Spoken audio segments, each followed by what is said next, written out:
नमस्ते। Copenhagen Denmark की राजधानी उत्तरी यूरोप के सबसे आकर्षक और जीवंत शहरों में से एक है। इसे दुनिया के सबसे खुशनुमा शहरों में गिना जाता है। अगर आप हवाई जहाज से जाते हैं तो आपको अरब सागर, मेडिटेरियन सागर, ब्लैक सी, आयोनियन सागर, टायरेनियन सागर, बाल्टिक सागर पार करके जाना पड़ेगा। डेनमार्क के पश्चिम दिशा में नॉर्थ सी है। देखा जाए तो यह देश 7 समुंदर पार स्थित है। डेनमार्क के शहरों के बीच बुलेट ट्रेन की सुविधा उपलब्ध है। साफ सुथरा स्टेशन तथा खूबसूरत ट्रेन की यात्रा सुखद और आकर्षक होती है। कुछ हद तक ये यात्रा जापान के शिंकानसेन से मिलती है। ट्रेन में जाने के लिए आपको पहले से टिकट बुक करना पड़ेगा। ट्रेन की यात्रा के दौरान बाहर के नज़ारों के साथ डेनिश संस्कृति के कुछ झलके भी देख सकते हैं। तो चलिए दोस्तों, रंग बिरंगे घर, साइकिलों से भरी सड़कें और एक शांत लेकिन जिंदा दिल शहर कोपेनहेगन में एक बेहतरीन दिन बिताने के लिए तैयार हो जाइए। अगर आप एक दिन के लिए जा रहे हैं तो आपको होटल बुकिंग की ज़रूरत नहीं पड़ेगी, लेकिन आप 2-3 दिन के लिए जाएंगे तो आपको बजटेड रेट में होटल कोपेनहेगन में मिल जाएगा। वीडियो के डिस्क्रिप्शन में चेक कीजिए, कुछ सारे होटल्स के नाम और पता और फ़ोन नंबर्स आपको मिल जाएंगे। कोपेनहेगन में एक दिन का दौरा बहुत शानदार हो सकता है। यह शहर बहुत ही घूमने लायक और छोटा है, इसलिए आप पैदल या साइकिल से भी काफी कुछ देख सकते हैं। टोरवे हॉलैंड फूड मार्केट लंच के लिए यह एक बेहतरीन जगह है। यहाँ कई स्टॉल हैं जहाँ आप स्थानीय और अंतर्राष्ट्रीय व्यंजनों का स्वाद ले सकते हैं। यहाँ आप डेनमार्क की खास चीज स्मॉरेब्रोड, जो एक तरह का खुला सैंडविच है, जरूर ट्राई करें। द राउंड टॉवर बाजार से पैदल चलकर यहाँ पहुँचे और ऊपर चढ़कर शहर का पैनोरमिक दृश्य देखें। इस टावर में सीढ़ियों की बजाय घुमावदार रैंप है। स्ट्रोगेट यह यूरोप की सबसे लंबी पैदल चलने वाली खरीदारी सड़कों में से एक है। यहाँ आप खरीदारी कर सकते हैं या बस टहलकर शहर के माहौल का आनंद ले सकते हैं। टिवोली गार्डन यदि आपके पास समय और ऊर्जा है तो अपने दिन का अंत दुनिया के सबसे पुराने मनोरंजन पार्कों में से एक टिवोली गार्डन में करें। रात में पार्क रोशनी से जगमगा उठता है और यहाँ का माहौल बहुत जादुई होता है।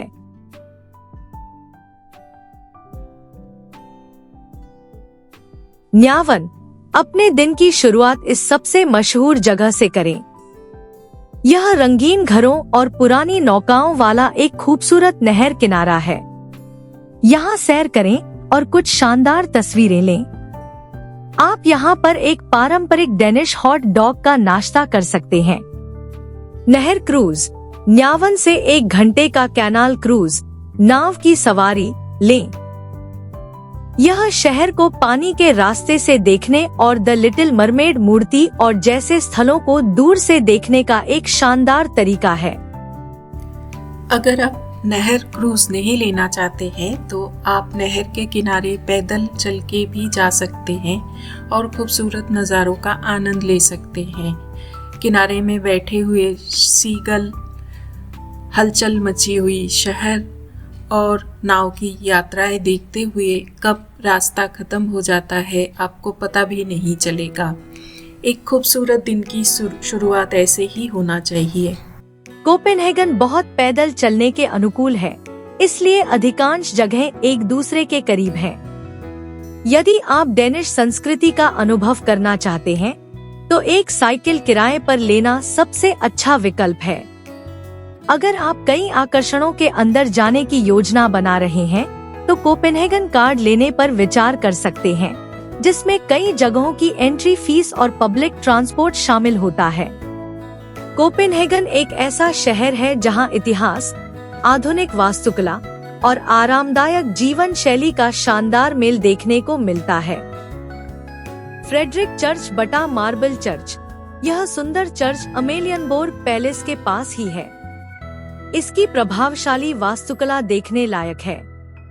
रोसेनबोर्ग कैसल और किंग्स गार्डन। इस पुनर्जागरण महल को देखने जाएं, जहां डेनिश ताज के गहने रखे हैं।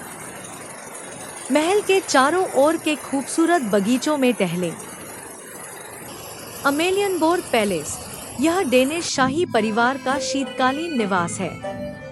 यदि आप दोपहर 12 बजे के आसपास यहां पहुंचते हैं, तो आप गार्ड बदलने की रस्म देख सकते हैं। इस पैलेस के अंदर जाना मना है, पर आप बाहर घूम के देख सकते हैं। यहाँ पर बाहर कुछ एक्टिविटीज़ चलती रहती है, जैसे आपको डेनमार्क या कोपेनहेगन के बारे में सवाल पूछेंगे कुछ लोग आकर के, आप सही जवाब देंगे तो आपको कुछ तोहफे मिल सकते हैं। आप जब यहाँ पर घूमेंगे तो गार्ड्स का नज़र हर वक्त आप पर टिका रहेगा। और आप यहाँ देख सकते हैं साइकिलों की भीड़ लगी हुई है, क्योंकि लोग यहाँ पर साइकिल में चलना बहुत पसंद करते हैं। आधुनिक जीवन शैली को बरकरार रखते हुए ये ऐतिहासिक इमारतें कोपेनहेगन की खूबसूरती को और भी बढ़ाती है। गेफियन फाउंटेन कोपेनहेगन में सबसे बड़ा स्मारक है और यह राष्ट्रीय रोमानी कला का एक अद्भुत नमूना है।